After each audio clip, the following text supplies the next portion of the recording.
this game, greatness is measured by the moments that defy the odds. The crack of the bat, the roar of the bleachers, and the rare perfect sequence of excellence. From the first pitch to the final out, we aren't just watching the game, we're breaking it down.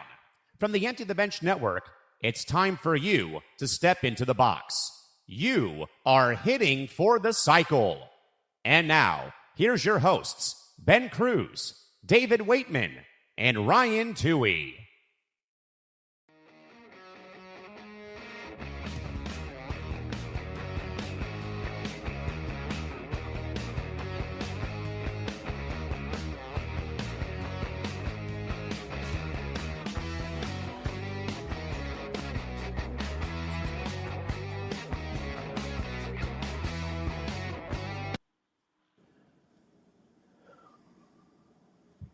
And hello, everyone, and welcome to another edition of Hitting for the Cycle. I am your host, Ben Kruse, alongside my co-hosts, David Weightman and Ryan Touhey. Guys, how are we doing today? Doing good. It's starting to feel like spring a little bit more and more with each passing day. I'm excited for next week. Looks like we're going to be hitting the 60s and 70s, so I'm looking forward to that. And baseball, spring training, and the WBC are now in full swing. How about you doing, David? I'm doing good. A couple more weeks of this World Classic, and then before you know, it'll be opening day. So can't get here soon enough. Yeah. So we got a lot to get into. Of course, happy World Baseball Classic to all who celebrate. I know obviously we talked about that last week, and we officially have some games to talk about. But yes, we have some actual real baseball going on that's not spring training. So it's really awesome to see. There's a lot of other stuff, too, that we're going to talk about, including another suspension for Jurickson Profar. We also talked about an interesting extension for a Cardinals manager. And, of course, a couple other things as well, too. We're also going to do our predictions for MVP, Cy Young, and as well who we're having as our early pick to go to the World Series and the ALCS and the LCS. But obviously, before we get all that stuff into it, we're going to get into our socials down below. Make sure to follow us on Hitting for the Cycle at HFTC ETB. So obviously, follow us here, youtube.com/HTB Network. We are really getting much better when it comes to our viewership there. So make sure to keep subscribing. Make sure to share it all over for sure. Make sure to follow the Empty the Bench Network at ETB Network. Also, make sure to follow us at Hitting for the Cycle at HFTC ETB. All right.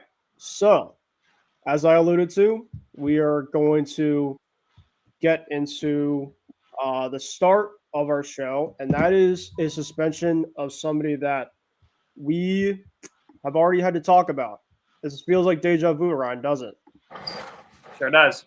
All right. So, that player is Jurickson Profar, as he's been suspended again for 162 games for his second PED violation.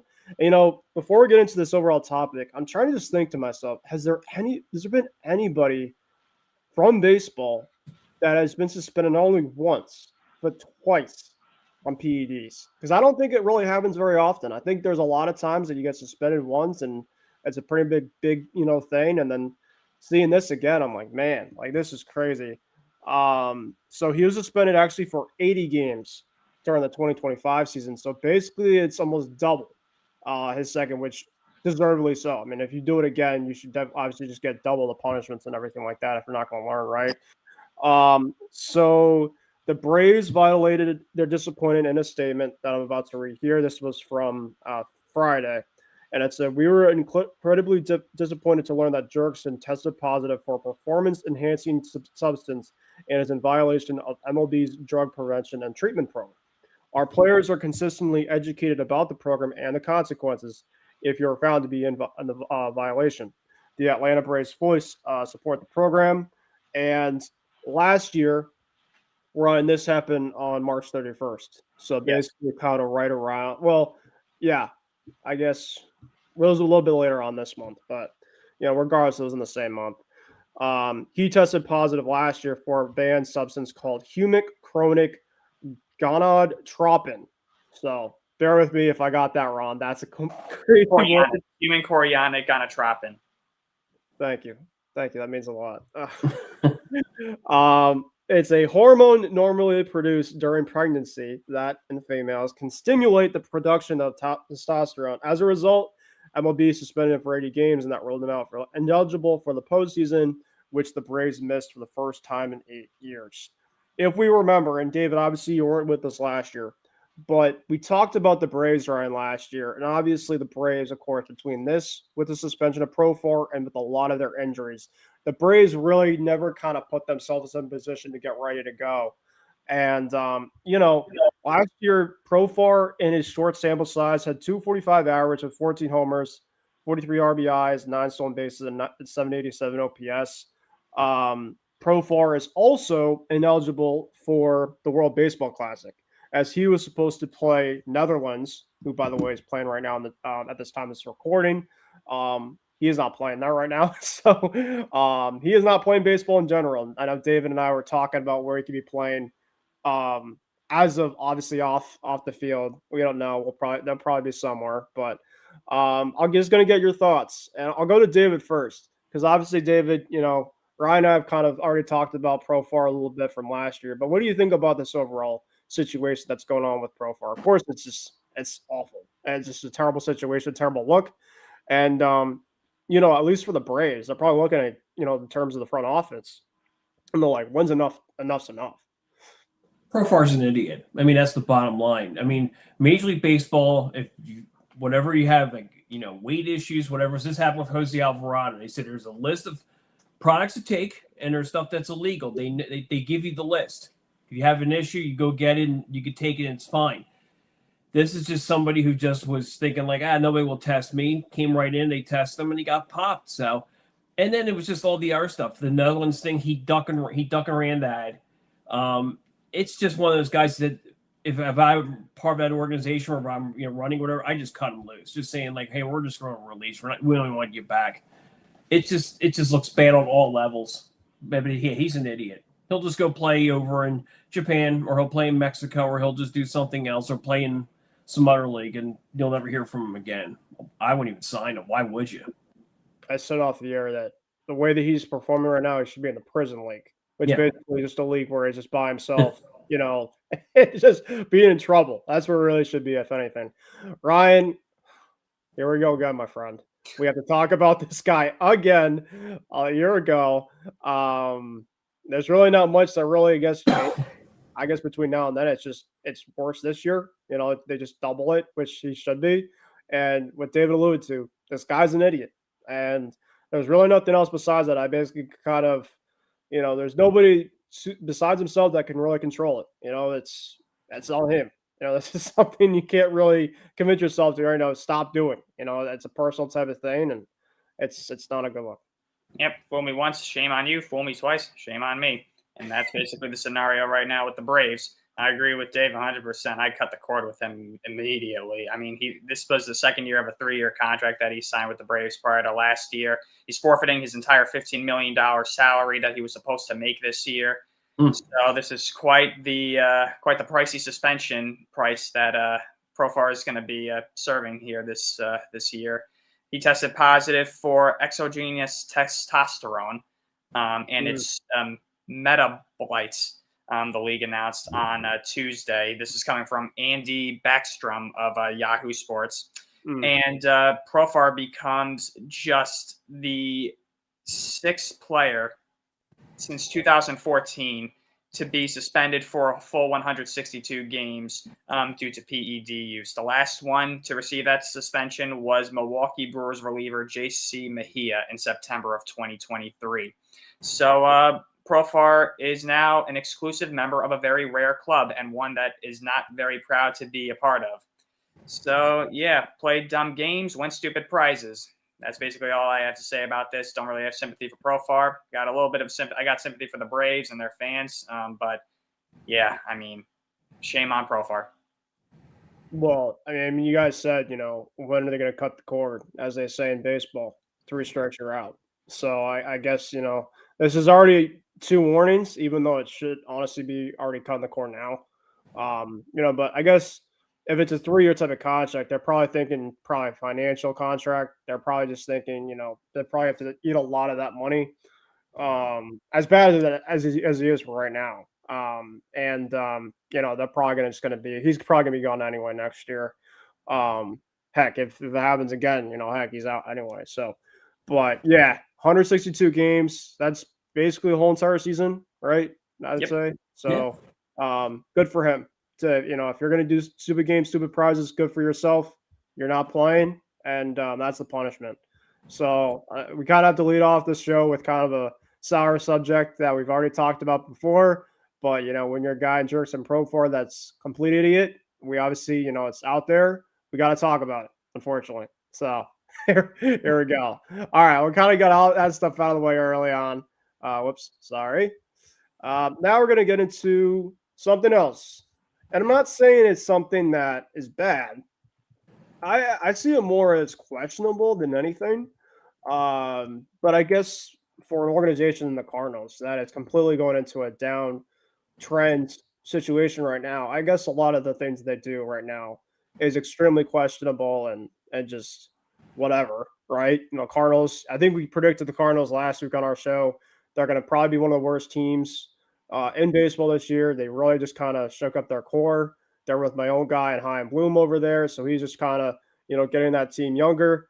They moved on from guys like Nolan Arenado, Brendan Donovan, Sonny Gray, Wilson Contreras. That was really just kind of their key core as of the last couple of years. And now I don't even know, honestly, their best player at this point, if you ask me, for the Cardinals. So like Miles Michaelis, and he's been terrible. They really have nothing. But Marmol, this is somebody that should have been fired, but they extended him. So I don't exactly know why.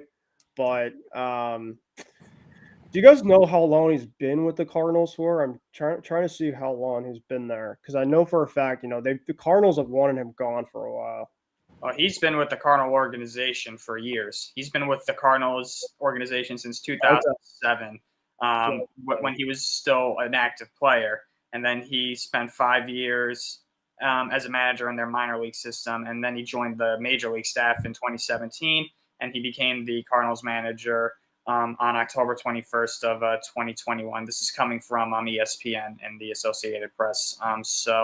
Marmol and the Cardinals have agreed to a 2-year contract extension, and it includes a club option for the 2029 season. And Marmol, his win-loss record is almost completely 500, 325 wins, 323 losses in his 4 seasons at the helm as manager for the Cardinals. And I think it just boiled down to the fact that Chaim Bloom and the Cardinals are very comfortable with Oliver Marmol. They're very close with him. He's been around them for a long time, so they all kind of know each other very well. They're friends, I'm assuming, obviously. And they are just letting him kind of steer the ship as the Cardinals go through this very long, torturous rebuild. And they decide and they try and figure out who exactly they have on this team and seeing what they're capable of. And Marmol's going to be there. If you're asking me, he's probably going to be there for a while. And if he's going to be here during these down years that the Cardinals are about to endure, then I guess the only the reward is for him to be the manager when they're supposed to be good again. And God knows when that'll be. So kind of a similar situation to Brandon Hyde when he took over as the Orioles manager in 2019, where he kind of was there for the rebuild, and then was there as the Orioles got back to contention in 2022. So, that's the way I see it. I'm just thinking, Ryan, in terms of do the Cardinals – I mean, I was thinking a guy who actually used to play for them, Skip Schumacher, could have been a decent fit for them, at least kind of in the – because they're going younger. He's a younger type of manager, right? I thought that maybe that's kind of the way you kind of go. But Marmol, like you mentioned, he's been there for a long period of time. So I guess, if you're going to suck, stay with all the suck. And so I guess, that's what Marmol is deciding to do. He's going to kind of just go through it. David, I don't know if you have anything else about this. Yeah, the only thing I guess my response, because I'm looking at the roster of the Cardinals. If you look at their starting pitching and their starting 8 hitters, they have nobody over 30 years old. Everybody's under 30. So maybe it's one of those things with Marmol and the organization where it's like, look, we're just going to let you just handle this team like what Ryan said, just like this is going to be bad, and we're going to see how everything gets handled here, I guess, in terms of, whatever it is. But I mean, yeah, I think Marmol's just going to be there for a few more years, and then we'll see if they plateau. But also the other thing too is that will the Cardinals go out and spend money once they get through this part here? I don't know. It's very interesting with this team. But I just took a look at the roster. They have nobody on this team over 30. It's all young kids. Yeah, no, it's crazy. This has been a team that has been one of the better teams for at least a long period of time. In terms of like the early 2000s, of course. My Red Sox playing them. In 04, and in 04. A lot of good battles. I know Ryan. You guys really had some battles here and there, but nothing. In terms of like postseason wise, nothing crazy, right? I mean, the Yankees and the Cardinals met in the postseason way back then, like in the 40s and 60s. So there's really no rivalry between the Yankees and the Cardinals. No, and we really didn't have much of it. I was probably because like obviously you're on the 04 comeback, which I know Ryan you don't want to talk about, but right after in terms of the Cardinals, it's like if we didn't win that World Series against them, it's like they definitely would have had something to us that would have hurt a lot. And I guess since we already beat them there, they also have really good fans there. I've never been to St. Louis, but I want to go explore that ballpark. I've heard really good things about it. So yeah, we'll see. I mean, David, I know your Phillies have played the Cardinals quite a bit because in the National League. I don't even remember in terms of times per se. You probably obviously know, but those battles, and obviously guys like Albert Pujols, right? That's the first guy I really kind of think about with the Cardinals. Adam Wainwright, right? Those kind of guys. Yeah. And now you're saying they're guys under 30 years old. They're obviously just going complete, tear it down. But you know what? That's kind of the way you want to go. Obviously don't want to stuck in the middle. So they obviously chose a direction, and we'll see in terms of where they go from here. So now we get into something that we talked about last week, and I'll first ask you these questions to you guys. Have you watched an ounce yet of the WBC? And you guys can be honest. I have. You have? Okay. Yes. I watched the first game between Australia and Chinese Taipei. Travis Pazana hit a home run that game. Yep. Mm-hmm. And last night, I believe Australia took on the Czech Republic, and they won that game pretty easily as well. So Australia looking good at the beginning of this WBC tournament. The first round of the tournament is usually the worst quality baseball games because a lot of these guys are just not professional baseball players, like at least at the same caliber of the major leagues in Japan, obviously. But it's fascinating to learn about some of these guys, where they come from, and it's just I guess it's fascinating to a point. But like I said, the quality of the games usually in the beginning of the WBC is kind of poor. So there's not too much excitement in the very beginning. It doesn't really start to pick up until like the finals start to come around. And once the round robin ends, and then it becomes like the quarterfinal, semifinal matchup, then it really starts to pick up and the games become more exciting. David, have you watched any yet? I've seen the version of WBC, which is called the World Baseball Clips. Like you see Bazana's homer. You see it online. Have I sat down and watched? I have never heard of it like that, but I like that. Yeah. Have I seen like Great Britain play? No. Have I seen I'm trying to Chinese Taipei? No. It's just you see the highlights and you go, okay, this is what happened. Like the clips have been more of like little highlights or just like what happened and whatever it is. But like what Ryan said, first round is really bad. You get the stories like everything from Philip Omont of Canada, who was in the Cliff Lee deal, who's a pig farmer, and I think actually just signed with the Blue Jays, to like Vance Worley, who's been out of baseball for years, and he's playing for Great Britain. So, Worley, yeah. So, yeah. You hear me? I hear you. Loud and clear. Sorry. But yeah, no, for me, I have watched bits and pieces. I watched that same game Ryan watched a little bit. The thing about it is it's like at 10:30, 11 o'clock. And for me, like I'm just like half asleep. Like I want to be able to watch a game just from the start to the end for the most of the part, at least for me. But it's good to have some games where a lot of players are from different countries. I know that there's some backlash about it. As currently, funny enough, I'm watching currently the Mexico and Great Britain game where Jazz Chisholm just swung the first pitch of the bottom of the first. But yeah, it's it's awesome to see. It's awesome to see them playing at different places too. You have one of the pools playing in Japan. You got a pool playing over in Houston, one playing over Miami. So it's really cool. I kind of see it as the baseball's country version of March Madness, and I think it's awesome to see for sure. But we're gonna go through some results so far from the first 2 days. Australia is 2-0.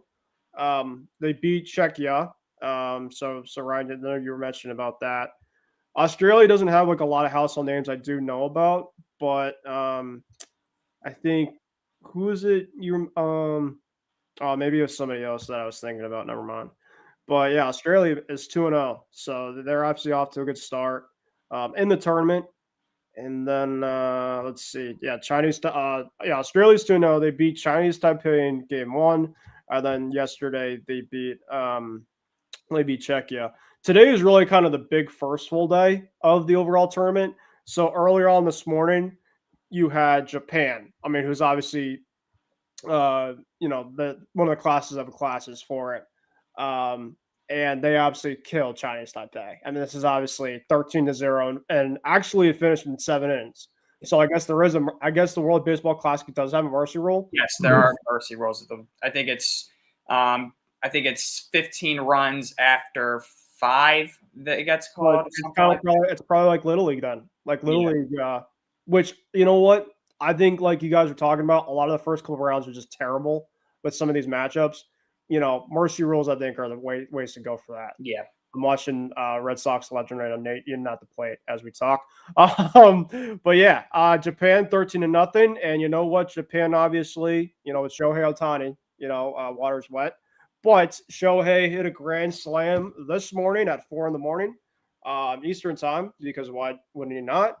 And he was a triple shy of hitting for the cycle in the second. So, it's either Shohei's either extremely like God or Chinese Taipei is awful. I'm just going to start calling him God at this point. I mean, what can this guy just not do? It's crazy. Yoshida, my guy Masataka Yoshida, had a really good day this morning. He went 2 for 3. So good for Masa. And a couple other guys as well. Munetaka Murakami went 1 for 3 for them. Looked like he and RBI. Japan had 13 hits. Chinese Taipei only had 1. And also too, Japan started Yoshinobu Yamamoto. Yamamoto 2 innings, 2.5. But, they obviously weren't asking for him to do much, especially they probably think, this is kind of a game that, probably don't need to go deep. No hits, no runs, no earned runs, 3 walks, 2 strikeouts. So, it really, these are just kind of like exhibition games. I know there are obviously games that matter, but I think for some of these teams, it's like on paper, like this is exhibition. They're obviously not getting into the heart of the heart yet. Right. But yeah, some of the other games, outside of the game from this morning. So Cuba is playing Panama right now. It's in the end of the 7th inning. Cuba's up 3-1 as we speak. Let me just try to see if there's any. Yoel Moncada from Cuba hit a 2-run homer in that game. So they're currently up 3-0, and nobody has won either in terms of results yet. A lot of teams have not had wins or losses just yet because, of course, this is really kind of the main first day. If you're not teams like Australia and stuff, but bottom of the 4th, we have Netherlands taking on Venezuela, and the Netherlands are down 2-1 to Venezuela. Venezuela, I think, guys, is a team to watch out for. They got some pieces over there. You look at the lineup, and a lot of the lineup, you know these guys. Ronald Acuna Jr. leading it off. Then you have Miguel Garcia from the Royals batting second. Yeah, Luis Suarez batting third. You have both Contreras, Wilson and Williamson, playing as well. And, Willier Abreu, my guy Willier from the Red Sox, he's in the lineup as well as Salvador Perez. So Venezuela is, I think, a team to watch out for. They are now 2-1 right now. And Ranger Suarez, my guy newcomer Ranger Suarez, thank you, David, He started for Venezuela today, and he went 2 innings pitched, so he did pretty well, against Venezuela. So that's that, and then later on, Mexico and Great Britain just started, no score. Puerto Rico, Colombia, 6:00. Nicaragua, DR at 7:00, and then you got the United States of America trying to get their first World Baseball Classic championship in forever. If there's someone like to, hockey, and you got Logan Wellbum in the bump against Brazil. So that hopefully that game should be, not crazy, stressful. Hopefully not. And then tomorrow you have another full big games. Tomorrow you got Korea, Japan at 5 a.m. Colombia and Canada. So, I mean, I could go through every single matchup, but I just think it's good to at least kind of have some, real life baseball going on right now. And I'll ask you guys this as well too for the World Baseball Classic, because there are a lot of teams like country wise that have some USA players on some of these teams. Are you for that, or are you kind of like if you have to be from that country? Because I've kind of heard about it. Well, he's not from there, so like why would he be on there? It's like it doesn't really matter. I mean, because there's not going to be a lot of guys really from US that would be playing on all these different teams. So I don't know, but what do you think? I don't really care about that, honestly. I think that's irrelevant. Like you said, I mean, the quality of some of the players on these teams are just not anywhere close to the quality of the players on teams like USA and Japan. So a couple of guys who are American citizens are playing for different countries, such as Jazz playing for Great Britain, or Austin Wells is playing for a team. I think he's playing for the DR. But like for his sake, like it's understandable because his mom is from DR. Sure. Yeah. So, like, I think something like you definitely are like, yeah, it's fine. Yeah, but I personally don't have a problem with it. Yeah. World Baseball Classic is officially underway, and we will obviously update you guys. I might even have some short videos next week throughout the week if anything big's going on throughout this. Make sure baseball fans to watch this stuff. It's gonna be a lot of fun, and definitely we'll talk more about this next week. All right, this is also something to look at.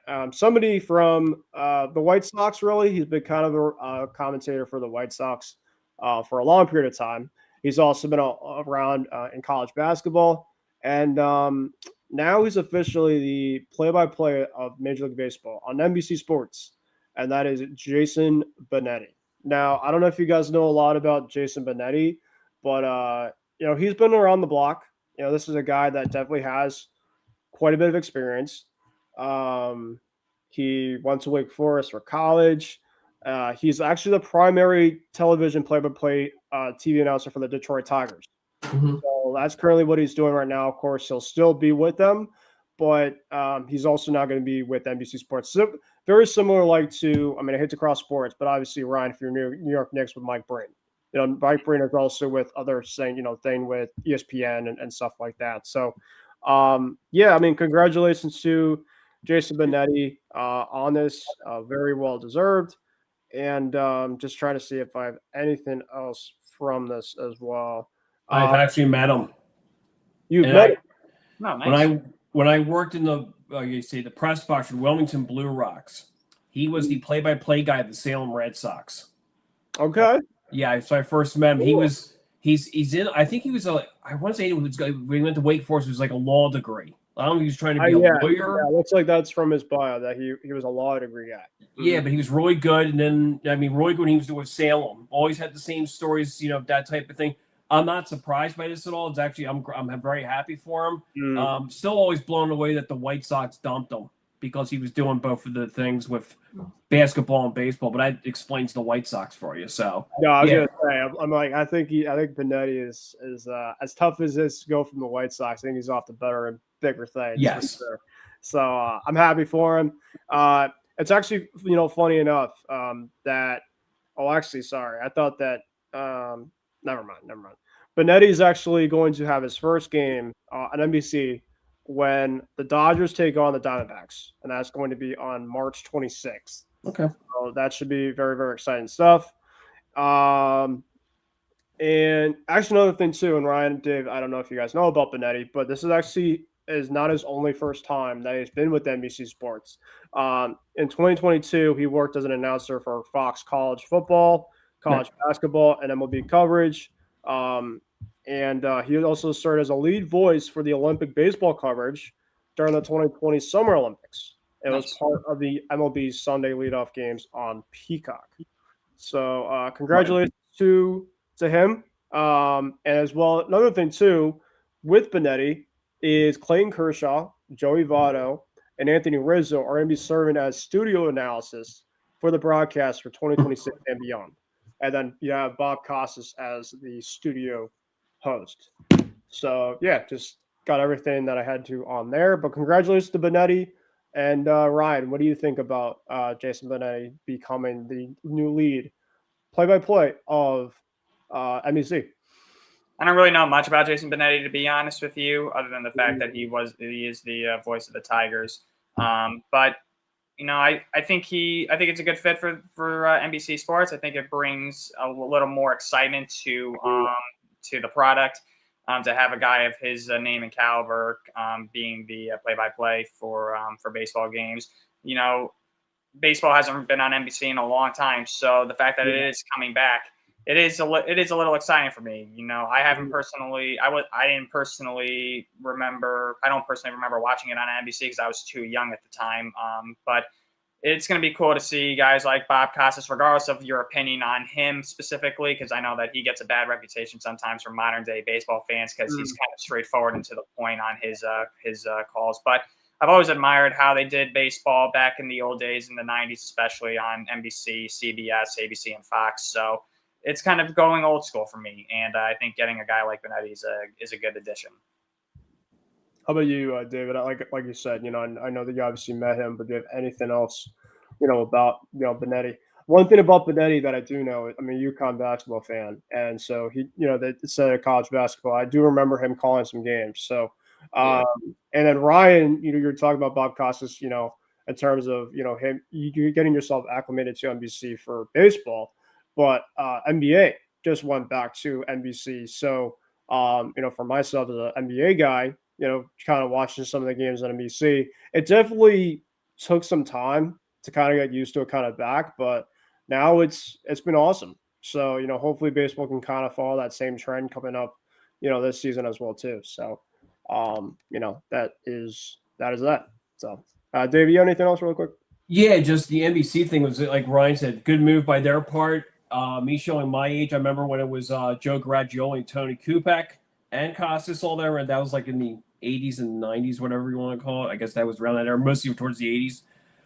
Like I said, I'm glad that NBC's actually now doing baseball compared to Fox, so I think to a certain degree wrecked baseball with some of their goofy stuff they do. There's some of their stuff's not bad, but most of it's I'm not a big fan of. So I think this is a good move by NBC overall. So all right, well, best of luck to Jason Benetti on his new career gig.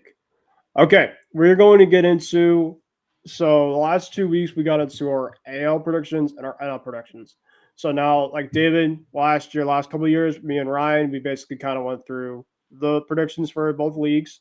And then we got into our MVP, our Cy Young, and then our award predict. Well, actually, I should have put in here NLCS and ALCS and World Series prediction, like an early one. So as I correct that, let's go. I'll get to Ryan. Do you have your predictions ready to go? Yep, I do. All right, perfect. So I'm going to get it to you first. Let's just rerun from last year. Who you had as your AL MVP? Did you have Vladdy? I had Vladdy winning AL MVP last year. I remember you did pretty well. So yeah, he was. He wasn't a top 3 MVP pick. I know. Obviously, Judge won it again last year. Cal Raleigh came out of nowhere and finished runner-up.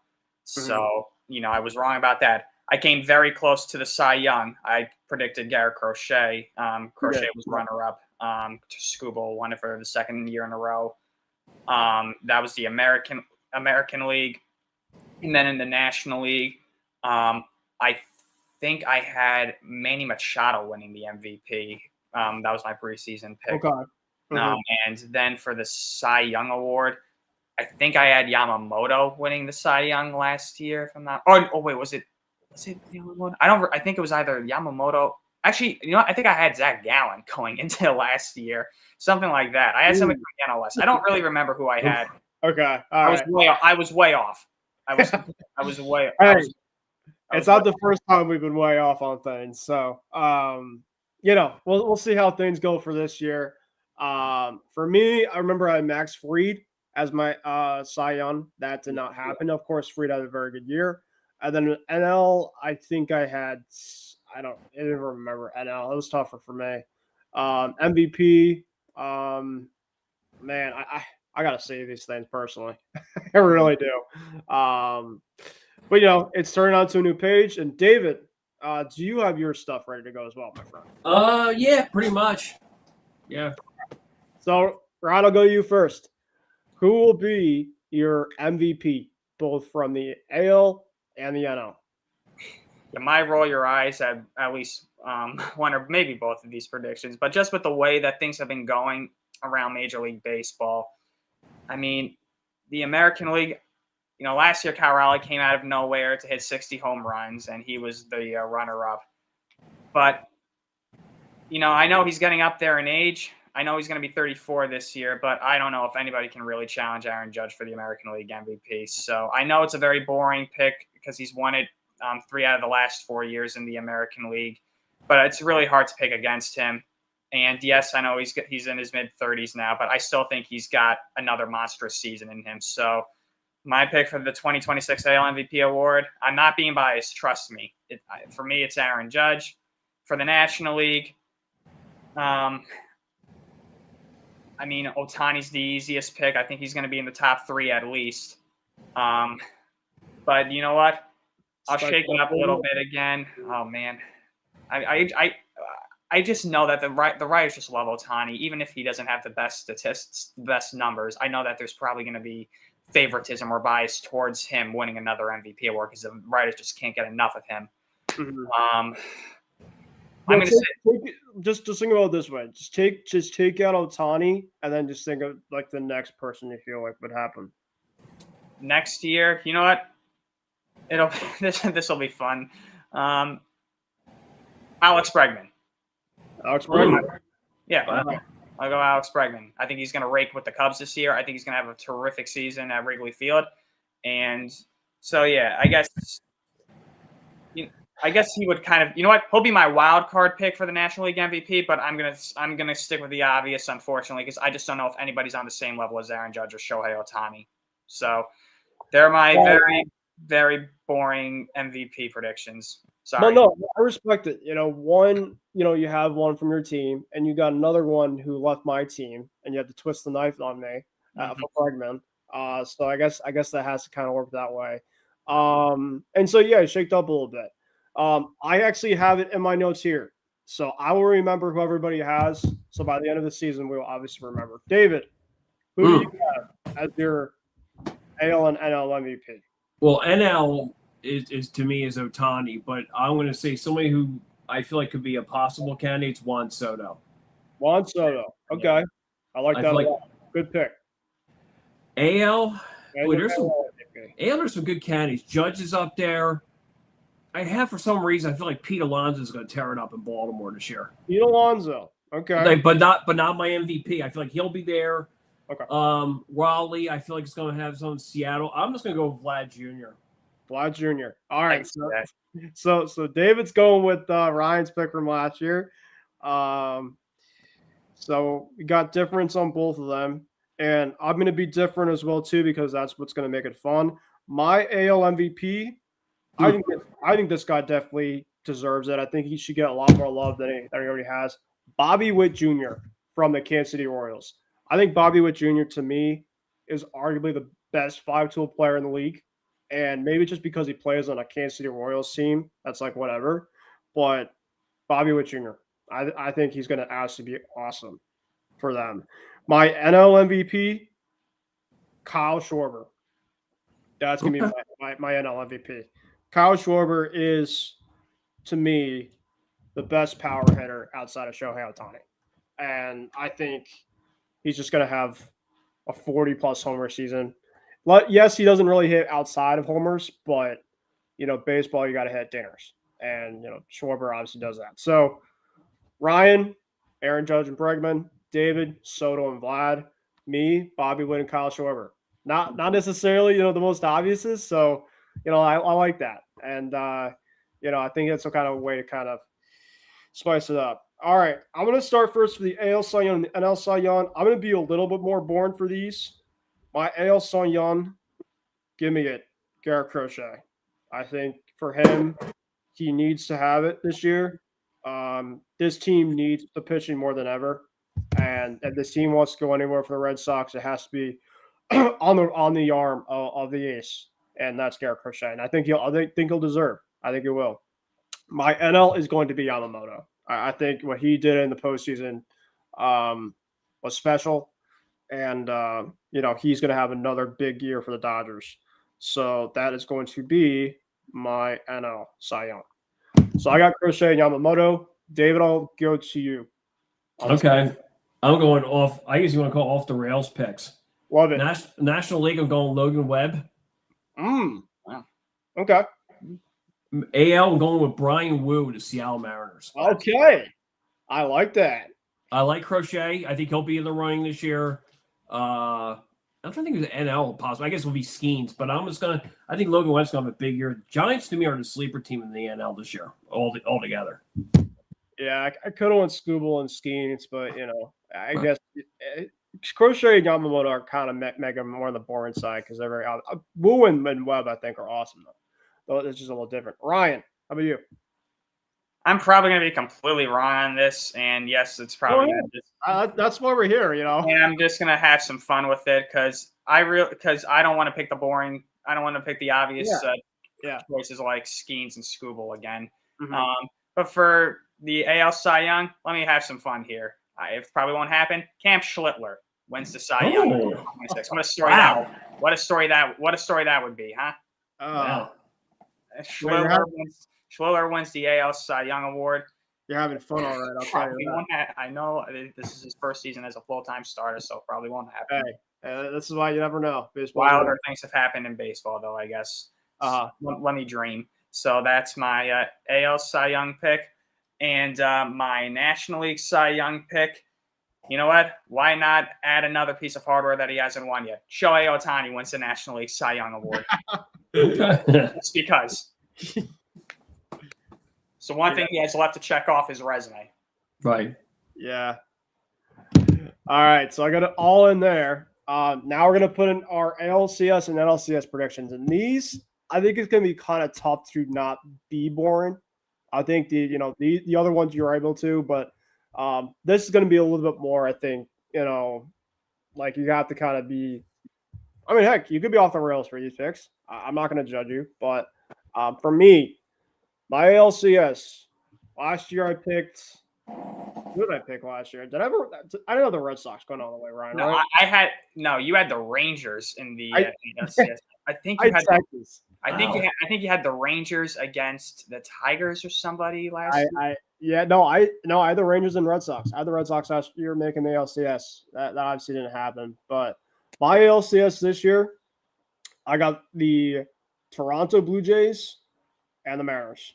I got a rematch of the playoffs from last year. I think both teams, to me, are I like both teams the way they're kind of formatted right now.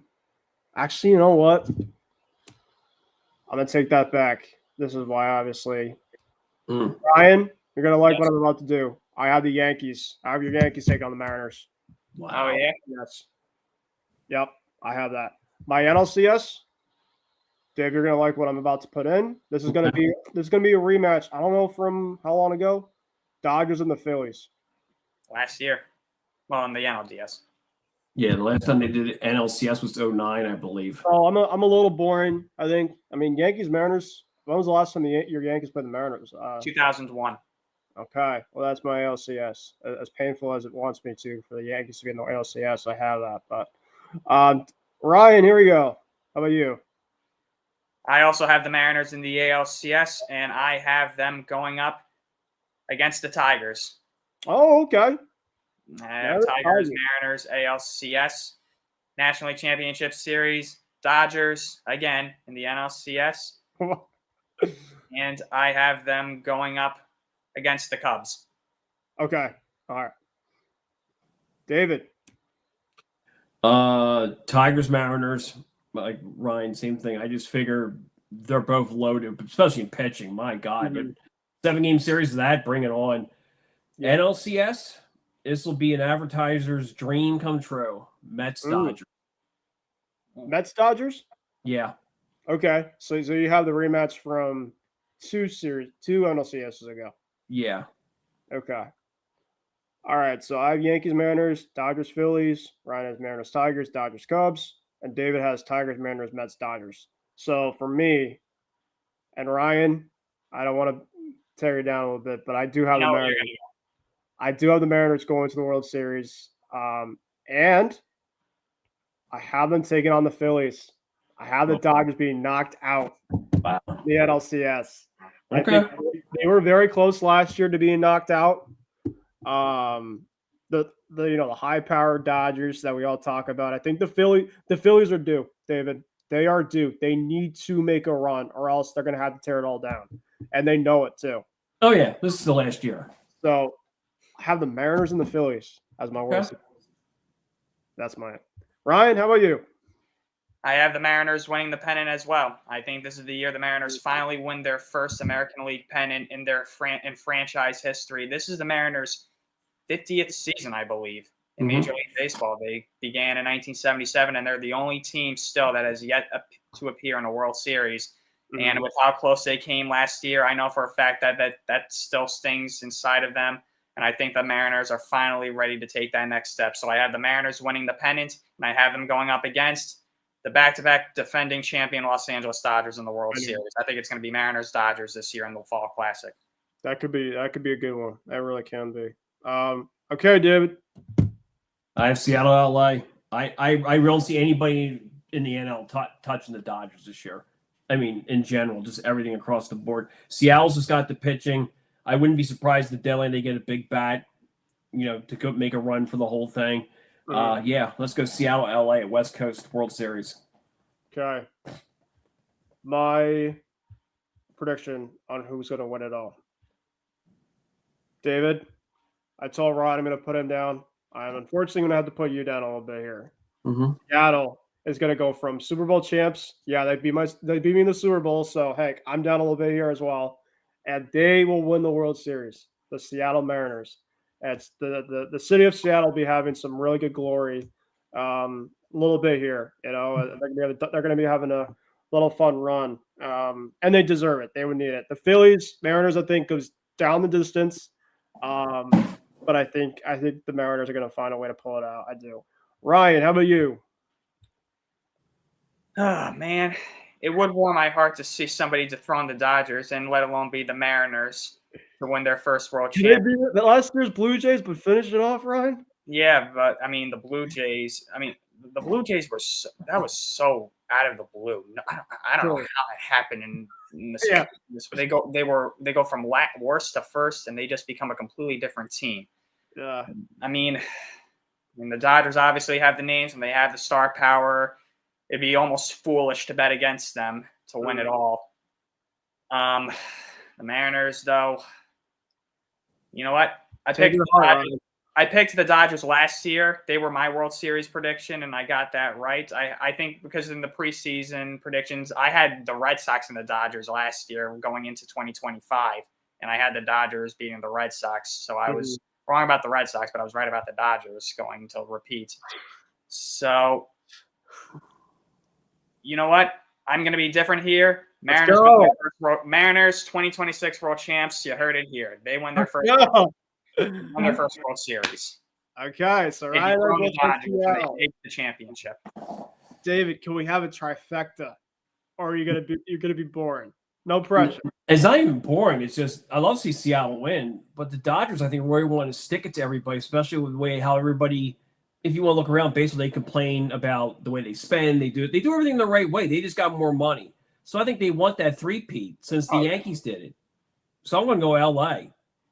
I would not be surprised. Trust me, I'm feeling on the inside. It's a feel-good story for the Mariners to win, but My brain, it's like what I said last month or 2 months ago when Kyle Tucker was, a free agent, and I said my heart says Toronto, but my brain says LA. This is where I'm kind of leaning here. My heart says Seattle, but my brain says LA. It's basically the way I'm feeling about this.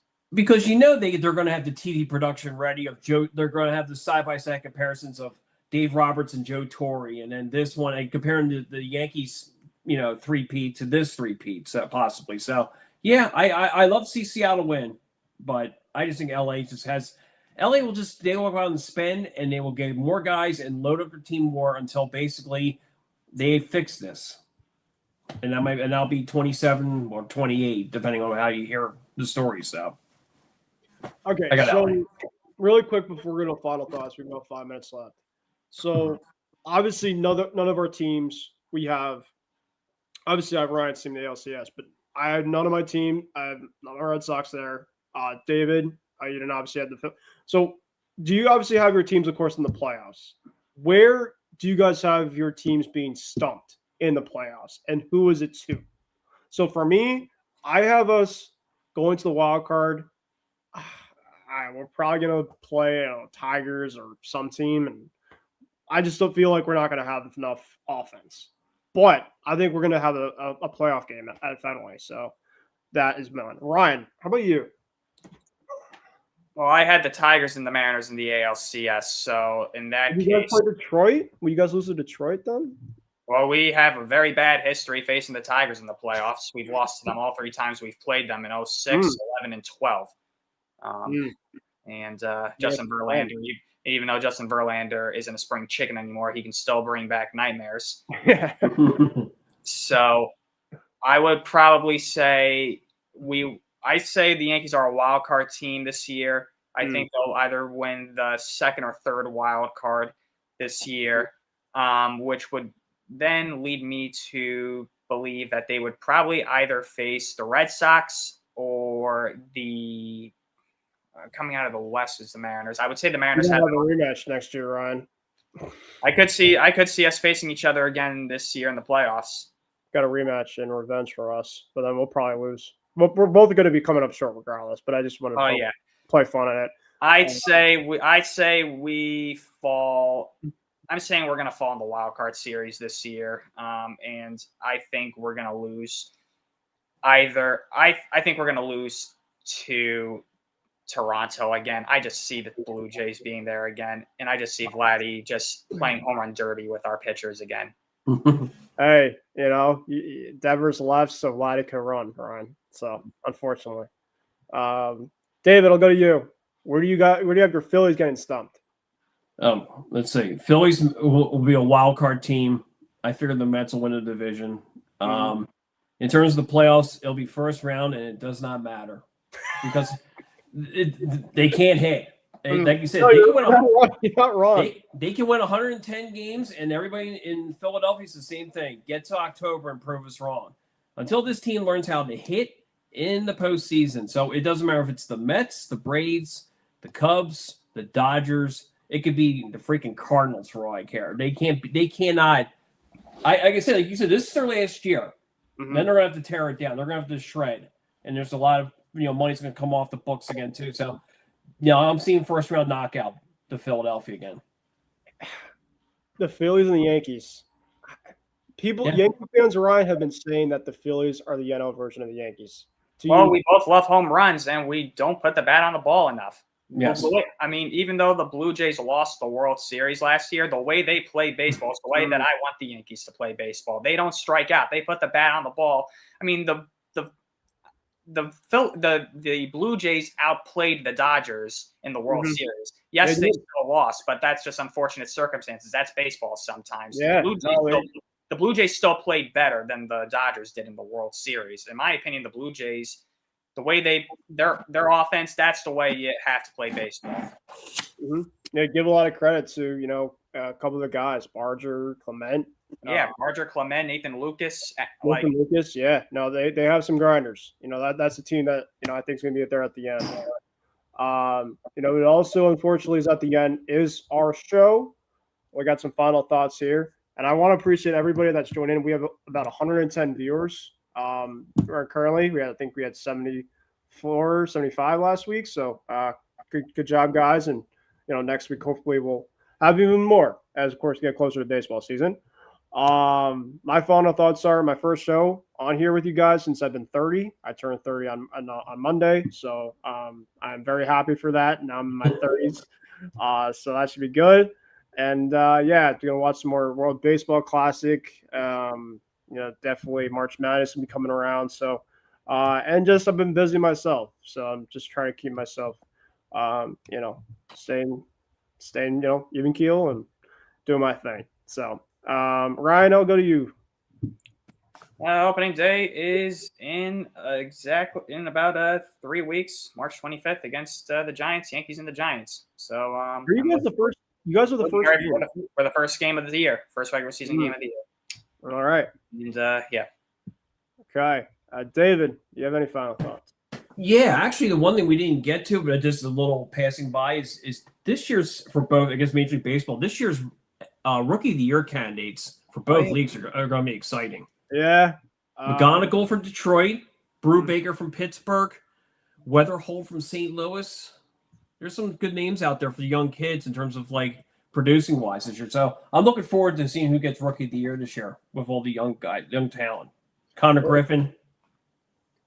Yeah, you know what? I have really not watched all the rookies from both the AL and NL, so we will save that for next week. How about that? And that's fine. Yeah. When we will predict it on next week's show, because I just really have never kind of got myself. I know Connor Griffin's gonna be a stud though. I love that kid already. Yeah. But yeah, we're out of time, guys. I want to thank you guys for watching another episode of Hitting for the Cycle. Make sure to follow us on all of our socials, as I brought to you guys early on the program, over on YouTube. Make sure to follow us on Empty the Bench Network at UTV Network. And, of course, follow me at BCruz90, Ryan at R297, and David at Weightman Stats on X. And, yeah, we look forward to having you guys next week for another edition of Hitting for the Cycle. You guys stay safe. Have a great weekend. See you guys next week.